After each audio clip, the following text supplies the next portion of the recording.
Before we go on about what day two has seen, a quick recap of day one. We had the inaugural session, the IMC inaugurated by none other than the Prime Minister himself, flanked by the Telecom Minister Ashwini Vaishnav. We also had at the inaugural session Akash Ambani, Sunil Bharati Mittal as well as Kumar Mangalam Birla. The agenda has been set that after a phenomenal rollout of 5G, it is now time for reach out, and not just reaching out to take leadership in 6G. That's the big message that went out on day one, but that's not it. Day two, the action is palpable. It continues. The excitement continues. We are seeing an action-packed day of interviews, meetings, discussions, and as you can see behind, with the crowds right behind me, an action-packed day here on day two of the IMC. Now, what does the day two comprise of? Well, we've had interesting conversations. We reached out to Optimus Infracon. They talked about diving into the drone manufacturing space as well as manufacturing smartphone glasses for the very first time here in India. We had the benefit of a conversation with Ericsson. They talked about heightened data consumption, how it is likely to go up from 26 GB per user and likely to shoot all the way up to 62 GB per user. We spoke to Nokia. They talked about how there will be a snowballing effect of enterprises coming on board the 5G bandwagon. And finally, we also reached out to Red Hat. They talked to us about how India appears to be insulated from the pulls and pressures of geopolitical tension and uncertainty, and that as far as tech spends are concerned, India is on a safe boat. Let's take a look. What is the level of localization that we're looking at for this drone manufacturing that you plan to do here? And number two, you also mentioned exports. By when can we see exports? Which are the markets that you'll be targeting? Sir, you see one thing, when I said localization, earlier we never got the chance for localization because R&D is done by somebody else, supply chain is controlled by somebody else. Am I right? We were just assembling. Yes. Gradually we are going into that. This is the first project where I'm exciting that R&D will be completely done in India. And because of R&D is done in India, we can do easily localization, which is the need of our data security. Am I right? So our focus with the company that one division should focus only on R&D. What is going to be next for 5 years or 10 years? Labor cost is good here. Nobody can compete with us. But this is the one project where we got the opportunity, R&D, manufacturing, employment, and gradually we will be able to export because of the geopolitical situation also. One other aspect that you've made the headline with is with respect to the JV that you've struck with Corning. This was in fact even acknowledged by the Prime Minister, the Telecom Minister. Give us some sense. India, under this JV, will manufacture a smartphone glass for the very first time. How critical is it to bring the mobile component system also to India along with making mobiles? Actually, to be very honest, I do not know about other aspect. I am only in love and passion with Gorilla Glass because it is a part of everybody's life. When we touch a phone, we touch Gorilla Glass in a premium smartphone. So it was my passion that we should do something for India now. So this is the first plant and it is scalable, and if we get the market support, demand, we are in position to cater to the market at any level in coming 3 to 5 years. Fair enough. Also give us some perspective as to the investments that you'll be required to make. Where will this manufacturing facility come up? By when are we likely to see manufacturing commence? So to be very honest, we have zeroed out 2 states, Telangana and Tamil Nadu. So there are so many challenges, good and bad for both states. But for us, logistic and other supports are more important than the incentive part. So I think within next week, we will zero out the state, and by 2024 end, we will in position to start production at our plant. You mentioned 2 states, Telangana as well as Tamil Nadu, both of them highly industrialized states. Both of them states also importantly offer incentives to manufacturers coming locally there. So outside of applying for central government schemes such as specs, are there incentives that the states will also propose that you may be perhaps interested in? Actually, to be very honest, I am thankful to all states across country. They want big companies to come their place. And we are happy that Telangana and Tamil Nadu both is offering us very good incentive. But incentive is a part of the thing. Basically, other infrastructure. So it is the decision of Corning where they will love to go. No, we have been the market leader in 5G in terms of market share. So we have been, of course, contributing to this big and fast rollout.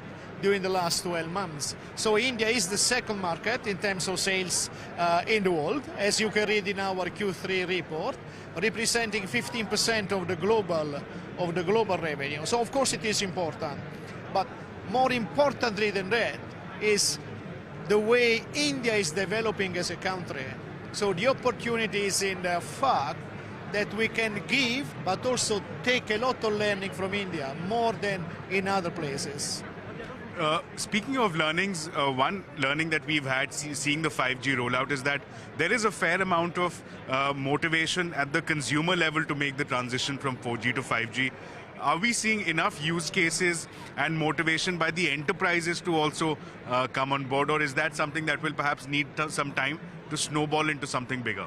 I think kind of an answer your question directly, right? I think the answer is yes and no at the same time. Of course, 5G infrastructure is there now, but also we have the developers. Also we need to make sure that we can expose the 5G characteristics to the application developer so that they can use, for example, API like quality of service or latency or location to develop their application so that those applications can be consumed by the consumers, but also by the enterprise. Is there more work that needs to be done to convince enterprises about perhaps the ROI of this entire investment? I think that in some cases the enterprise can simply use the macro network. So in that case they don't need any special investment, rather than change their ways of working and use a new software stack and new application. Sure. In other cases, then they might need private network. And of course, in those cases, this means that the business case is indicating that they can do it. So it varies, it depends. My one final question in terms of when we talk of 5G, it is marked by a rapid exponential rise in consumption of data. Where is that data coming from in terms of the demand? I think today, at the end of 2022 actually, in India we had, from a consumer point of view, we had an average consumption of 26 gigabit per consumer, average, out of 800 million mobile broadband subscribers, which is the highest in the world. Now, our prediction for India is that this 26 gigabit will go from 26 up to 62 gigabit in 2028. And the number of mobile broadband subscribers, they will go from 800 million up to 1.2 billion. So it's a double factor of increase. So it is a tremendous, the demand is continuing to increase in India and in the rest of the world. 6G is still under a standardization phase. 6G is being decided as to what 6G is going to look like. 6G will be a reality by 2030 plus. This is the time for any country or environment or industry to play a role in defining what we want to do with 6G. So I think this is exactly the right time. We, with our Bell Labs, have been playing a leadership role in the development, in what 6G will look like, which is what you have seen in a glimpse here, how the standards of 6G will develop, and then the real products will be manufactured. So this is the time where India can play a bigger role in that leadership of creating IP, creating standards for 6G, so that tomorrow Indian requirements are also there for 6G. Just a sense in terms of, are we seeing that traction on the ground in terms of migration to this new technology? We have about 125 million consumers. How far is that likely to travel ahead? So I cannot predict how fast it's going to travel. We've had the fastest rollout, as you said, of 5G anywhere in the world. We are probably among the top 3 markets in the world in terms of overall 5G rollout, with 300,000 plus sites which have been installed. 100 million plus subscribers already on board. Diwali is coming. You know, the handset ecosystem suddenly starts improving because people buy new stuff. I think that is one of the big enablers of 5G monetization or enablement in the market. What the number will look like, I can't say. But at the same time, what we are also seeing is, besides the number, there is growth in data consumption on 5G. So a lot of 4G data is shifting to 5G, which is a very positive trend. Is there one concern that, look, Jio Airtel have finished it and therefore demand is likely to taper, or is there excitement that it's likely to continue? So firstly, I don't think Jio Airtel have finished it. Yes, they have moved faster and they have done extremely well. I think with more monetization happening of 5G, there is still potential to grow 5G in the country. I cannot give any projections, or I would not like to do that. Vodafone, like they are saying, they are also wanting to do this as their situation improves, and we are looking forward to that. And all this is going to only help us to work closely with the Indian environment and make sure our business also grows there. My one final question to you, the one thing that 5G represents is exponential growth in data consumption is what we're expecting. Falling from that, and the requirement of setting up these large networks, there is a need for clarity felt by stakeholders on the issue of whether or not there should be some fair user charge or compensatory mechanism for telcos. Just your view on that. How critical is it that we have more perspective from the government, from the policymakers on this question? So I'm not the right stakeholder to answer that. Actually, you should be asking the CSPs about that. But I do believe that there have been instances where government can play a bigger role in facilitating and helping the industry in order to the path of better utilization and monetization of 5G. There are some reports which suggest that by 2028 we'll have 700 million 5G users, and this is not even taking into account the enterprise segment. So just the rollout speed that we've seen and the appetite going forward. The appetite is there, that is why we are growing, and the fact is that the tariffs for 5G and 4G are the same. So therefore acceptability with the common user is there. But having said that, the full potential of 5G will come if it is rolled out in the entire country, and not only in pockets. So if we have the entire country covered with 5G, that is the time we will actually start feeling the effects of 5G the way it is envisioned to be. But to do that, there is a huge amount of investment required, there is a huge amount of ROI which is expected, which at this point of time we are still grappling with. Second end is that whoever is using these networks and making a profit out of it, making a killing out of it, not only the telcos who are now making a killing. Okay, it is the large traffic generators who are making a huge amount of money, and there are handful of them, only 4 or 5 of them, who are making money, and they're not based out of India. They contribute to 80% of the traffic on our networks, and they don't contribute anything. So that is the other end. To reduce our financial burden, they should start contributing to the network on which they're riding and making profits on. We don't tax startups, we don't tax MSMEs. And it doesn't make business sense also because they generate not more than 1.82% of the traffic that we carry. So what are we going to get out of them? For us it will be measly amount of money. For them it will be huge. So we are not targeting them. What we are targeting are the large traffic generators, the applications and platforms who generate humongous amount of data which we carry. Yes. And without any monetary incentive. So those are the people we are targeting. On one hand, 5G promises much, latency, bandwidth, faster applications and so on. The bigger question remains what applications and will people pay for it? Right? And to that extent, I will, like you rightly said, cleave the market into two. One is B2C, where you still will try and figure out whether people will consume more data, what will they consume those data for, and what money does that make incrementally. I think the enterprise use case is far more interesting. Why? Because for the first time, 5G does represent the latency and the bandwidth that are required for very specific use cases, including ones that we see, and as we're demonstrating here, connected healthcare, where you're trying to connect vitals, data that is coming off very remote locations back to the mainstream, where you have doctors. So that is a method of, in some sense, telecare, virtual care, and connected health rolled together. We see very, very strong use cases around that. We see use cases around manufacturing, where again, of course, you're talking of automated guided vehicles in the factory, you're talking of far better connected factories and so on and so forth. The third is smart infrastructure, right? Again, in the context of smart city. But I'll still leave an underlying note here, the question of ROI, right? What does it cost to get such a thing on board? and will people pay for it? In this case, corporations, right? I think we are still a little far away from it. Interesting. I'll just, in fact, take away from one of the aspects that you were touched upon in terms of cybersecurity. That I think is something that even the Prime Minister is in agreement with, that this is an aspect that we need to begin the dialogue now urgently, that anytime we talk about Industry 4.0, networks need to be secured.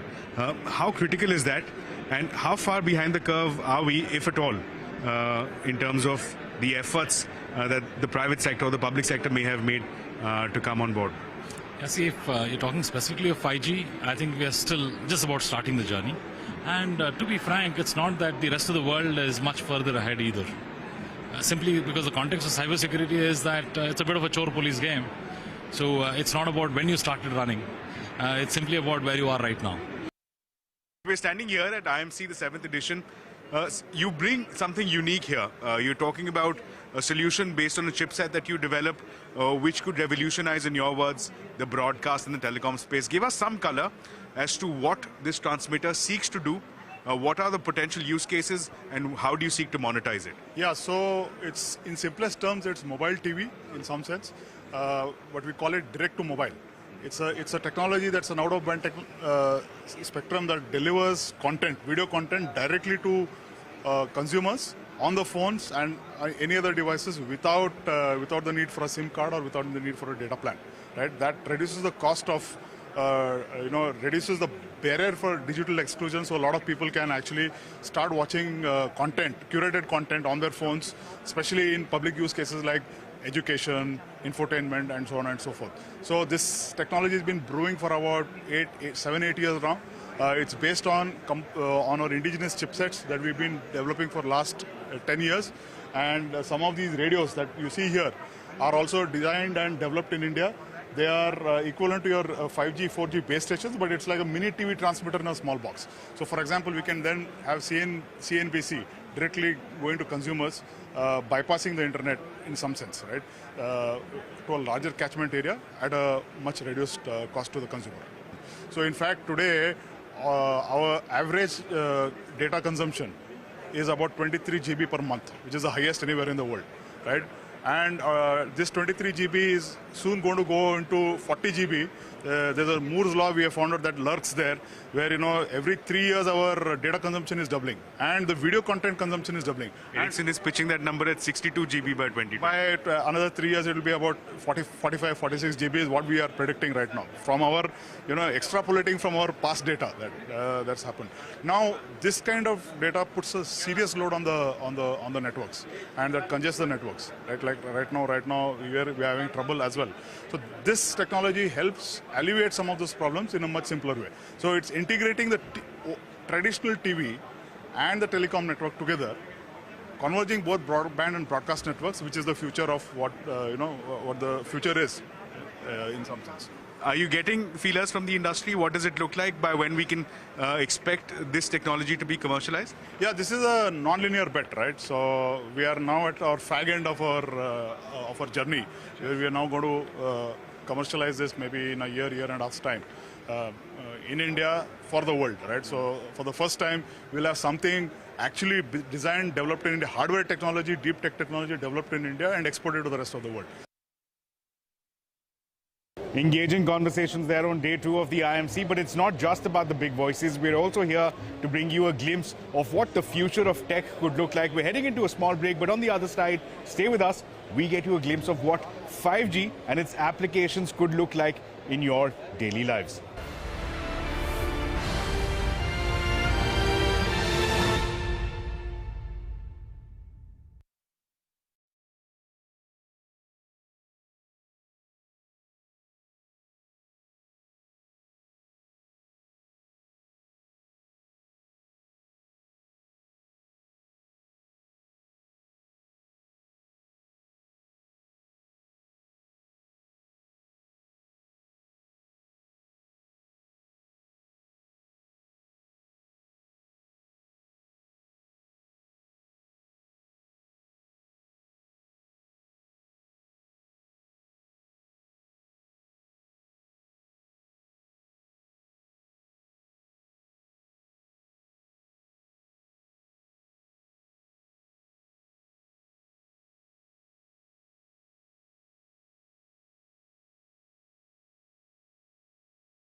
when adopted into our lives, when applied into our lives, what will that translate into? How will it change your lives? Well, the IMC is flooded with use cases and applications of this technology and what your future could look like. So with the help of my colleague Shivani Bajaj as well as Abhimanyu Sharma, we get you a glimpse of the future.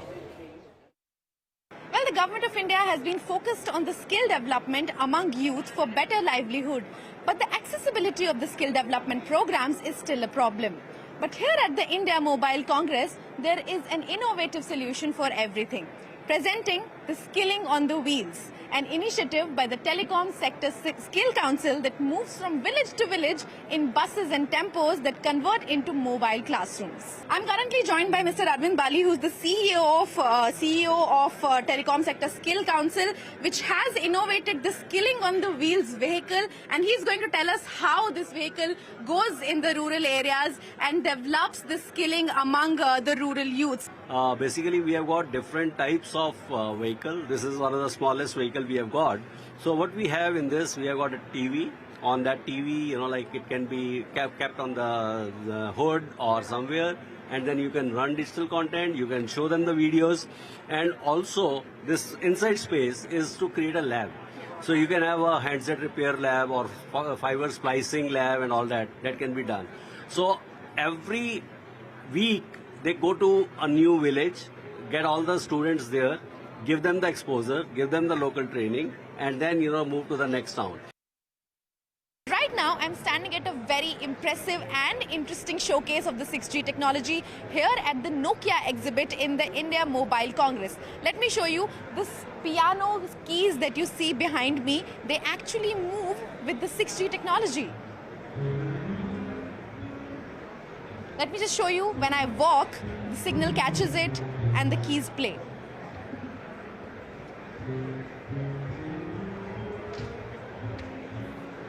Impressive, right? So right now I have with me Mr. Amit Marwa from Nokia. Tell me how this use case can be used in real life, in buses moving, in you know, preventing accidents and more. So one of the use case which is also here is of a warehouse, where again, as a person is moving and a forklift is approaching. So as the forklift approaches the person gets an alert that because of his body, that he gets an alert that there's a forklift coming. The forklift gets an alert from the system saying that there's a person in front and it's a foggy environment. So stop there so that there is no collision. So save lives. Virtual reality and simulation has been used since years now to teach driving at several driving schools. But here is a concept which is currently under development by Volvo and Ericsson, not just to teach driving of Volvo trucks and several cars, but also can possibly prevent more road accidents. Now what we can see to the left of the screen is the image derived from the local CCTV camera on the road on which this vehicle is driving. Towards the right of that image, we can see some green dots which indicate the pedestrians who are about to cross the road but may not be directly visible in the line of sight of the driver. So the driver, of course, will get the benefit of knowing which pedestrians are possibly going to cross the road and currently are not directly visible to the driver, which can potentially save a lot of pedestrians as well as vehicles from accidents. Additionally, this concept also looks to automatically stop vehicles if at all there is any medical emergency which is impacting the driver. However, for all these steps to be undertaken successfully, better synergy would be needed between the city authorities, the local CCTVs, as well as the vehicles which are being driven on the roads. Planning a trip abroad but want to stay away from the hassle of getting a new SIM card? Here's an announcement which may just provide what you want. M2M service provider Sensorize has announced plans to launch India's only existing consumer travel eSIM. An eSIM is a digital SIM card that allows users to subscribe to data and internet packages without the need for a physical SIM card replacement. This eSIM is aimed at corporate travelers, leisure travelers and students and intends to provide a cost-competitive alternative to traditional telecom international roaming solutions. solutions. This eSIM will be available in over 190 countries via the sensorized mobile app with over 1,000 customizable plans. It can be used by scanning a QR code to enable instant connectivity for compatible devices. This eSIM aims to eliminate the need for traditional physical SIM cards, costly operator roaming charges and the hassle of hunting for public Wi-Fi networks in foreign countries by providing access to mobile data and possibly enhancing savings. Well, there you have it, my colleague Shivani and Abhimanyu giving us a glimpse of what the future of tech, what your future may look like. And that brings us to the end of day 2 of the India Mobile Congress. With that, it's a wrap on this special broadcast. For more news and updates, keep watching CNBC TV 18.